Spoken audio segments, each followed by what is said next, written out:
to kind of give a little story to highlight how this works. When I first came here to St. Clement, there had been a kind of brouhaha had happened with the music director that came in before me. So I came in and there was a lot of residual yuck from a fallout that had happened.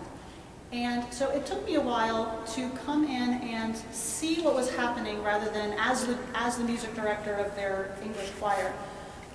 I had to acclimate myself to what was already there rather than come in as the dictator and say, this is the way we're going to do it. So that way I tapped into the energy of the group that was already there before me. And over the years, in our musical work, what we've done is we've developed an awareness that was not necessarily there before. And through awareness, the quality of musicianship, the quality of spirit, the quality of energy that flows from them as a group is inspiring. So when we come out here, when we do masses, you know how you go to some churches and they're just singing the songs. The words are there, but you can tell that the spirit isn't flowing because the energy isn't right. It's just words coming out. There's no meaning, there's no feeling, there's no fire in the belly, there's no desire to really say, wow. So we've been working on building that awareness, and it didn't take that long. Once they were introduced to concepts, similar concepts to what we're going to talk about today, it was like an awakening happened. And they've been becoming more and more awakened the more we work on it. And now it's to a point where it's starting to become ingrained. I can see it becoming part of you guys, not just here when we do our music, but when you go out into the world. I can see that you carry that energy with you out the door. So the choir is like a manifestation of what happens when we become aware of these things that we're talking about today in this process that I'm going to talk about how to find your gift within and actually let it flow out. Okay? The first thing we have to learn how to do is to actually look within. A lot of people, they're afraid to look inside themselves. They don't know how to look inside themselves. They don't know how to build awareness, how to build consciousness. They kind of go through their lives day to day doing the same repetitive tasks that we've been conditioned to do. And there really isn't much more than that. It's kind of like, how many people have you heard, oh, it's Monday again, I dread Monday. Comments like that are a sure sign that you don't have the spirit burning within you. You don't know what your gifts are, you don't have passion, you don't have purpose in your life. Because a person who has passion and purpose in their life, they don't go around dreading Mondays, right? They look forward to every day, because every day is an opportunity to give their gift. So the first challenge is to learn how to look inside, and to look inside honestly. It's not about looking inside and seeing what good things are about us and building ourselves up. It's about more than that. It's about looking at ourselves in our totality, both our wonderfulness, because everyone has bits of wonderfulness in them, but also at that negative stuff that we generate as well. Maybe we think a little too selfishly. Maybe we have a desire to control other people or situations around us to the point where we're infringing upon another person's space, upon another person's autonomy, and we lose a sense of what respect is. We become so wrapped up sometimes in our own perspective that we don't always take the time to empathize with others. But the first step to learning how to empathize with others and see other people as they are in their totality is to be able to see ourselves in our totality. So we have to be able to look inside ourselves and see all the things about us. I can say, I'm very secure about this, this, and this. I'm not so secure about this. maybe I need to diet a little bit, or maybe I need to get, a little more education there, and we have these things about us that we know we are not manifesting the way we would like them to. We tend to run away from that. Rather than looking at it and looking at it honestly, there are a number of things that we do. We can see something that's negative about ourselves, and we can look at ourselves in that mirror and kind of put a scrim down, saying, oh, that's a little too much for me to look at. I don't want to look at that right now. It rocks the boat, and I don't want the boat of my life to be rocked. Or we can take a look at the picture and say, oh, I don't like that. I'm just going to kind of redraw it. I'm going to draw over it. I'm not going to pay attention to what's actually there. I'm just going to react to it, and I'm going to try to change it into something prettier. Now that in and of itself is not a bad thing, to see something that we don't like about ourselves and want to change it. The problem is when we react to it, when we don't take the time to look inside of ourselves and really say, you know what? I do tend to have this controlling streak. Until we take responsibility for our negative things as well as our positive things, we're not going to be able to become what we want to become, the people we want to become. So that's your first step, is you have to look inside and you have to be honest with yourself about what you're seeing in its totality. Once you can see yourself honestly, then your next step is to show love and compassion for yourself. To be able to see that you have faults and failings, and it's okay. They might not be things that you want to keep in your life. You might want to change those things. But it's okay to have faults and failings. No one is perfect, obviously, and no one can become perfect. But we can always be aware, and we can find the picture of what we want to be and change what we are into what we want to be. Because what we are is what we actually do. We can imagine ourselves to be a certain way. We can say, that's the picture that I want to be. I want to be a more honest person. You can decide that. I want to be a more compassionate person. If you want to be those things, then it makes sense to start with yourself. Start being loving with yourself. Start being compassionate with yourself. When you fall down and have that moment where you are far from your best, be able to say, you know what, I messed up, but that's okay. I'm going to stand up and I'm going to do it better. And this is what I learned from it. Use those opportunities.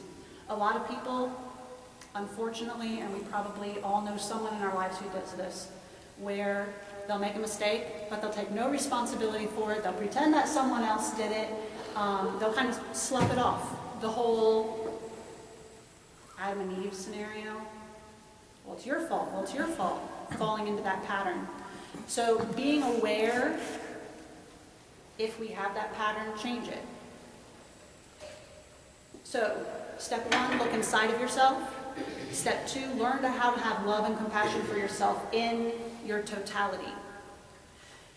Once you can see yourself in your totality and have love and compassion for yourself, then you're in a position to say, you know what? These are my strengths. And you can be honest about it, not arrogant. It's the arrogant person who comes up and they see all their strengths, but they're not honest about their weaknesses. They see their strengths and they think that somehow that makes them better than other people. No, it's not a matter of being better than other people. It's simply a matter of acknowledging, honestly, these are my strengths. These are my weaknesses and I will work on them, but these are my strengths, and I'm going to focus on my strengths because it's my strengths that are my gifts to give. Now, there are obvious strengths that we can show through the physical world, such as my father. He is a construction contractor. He has the physical skill to build and fix structures. That is a gift to give. I can type. Okay, so I help someone out by typing something. That's a gift we can give. So we all have skills. We all have skill sets that we can share with others as gifts. But beyond that, we have what I believe to be even more important gifts to give, which are gifts of the self. Gifts that come from within us rather than from our knowledge base. And those are probably the most important gifts you will ever give in your life. Have you been a loving person? How much love have you given to others? Are you a person who knows how to listen to others? Genuinely, with empathy, standing in their shoes and being able to see situations from their perspective. Are you able to be patient? Are you a patient person? Are you a person who can be at peace even in the midst of chaos? If there's an emergency happening right there in front of you, you have a car accident right in front of you, you've witnessed it, there's trauma in front of you, how do you deal with that? It's that inner gift of grounding and being able to kind of float above the situation where you can see and you can say, this is an area of need, this area of need, this is what I'm going to give. You have all of these gifts that don't necessarily manifest themselves in tangible ways. And those are the gifts that you will most be remembered for in the hearts of others. You may be remembered in the minds of people for things you've left behind. Great architects, great artists, they've left their monuments, they've left their works behind. We can see those physical things. But it is in the passing down of these internal things from one person to another, from one generation to another, that we as a whole, as a society, raise up and become better. So, one, learn how to look inside of yourself and become aware of who you are. All your faults, all your failings, as well as all your wonderfulness.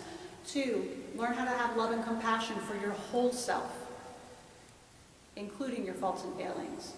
Three, look at what gifts you have.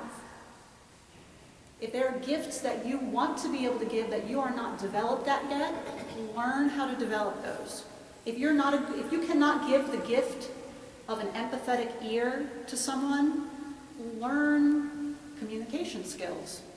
Learn how to listen. These are things that can be learned. Learning how to be a loving person. What is it to be a loving person? Ask yourself that. Ask yourself what it looks like. Now, the next step of our process is once we have these gifts inside of us, how do we let them out? Because there are lots of things that stand in the way of us letting it out. For instance, we're going to sing today. And when there's a congregation and they're kind of iffy about whether they'll sing or not, maybe they think that if they sing a little too loud, then they might be embarrassed.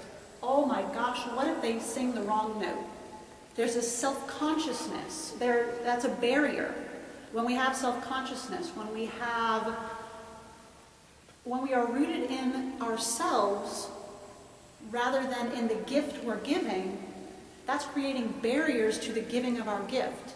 So learning how to refocus so that the focus is on the gift.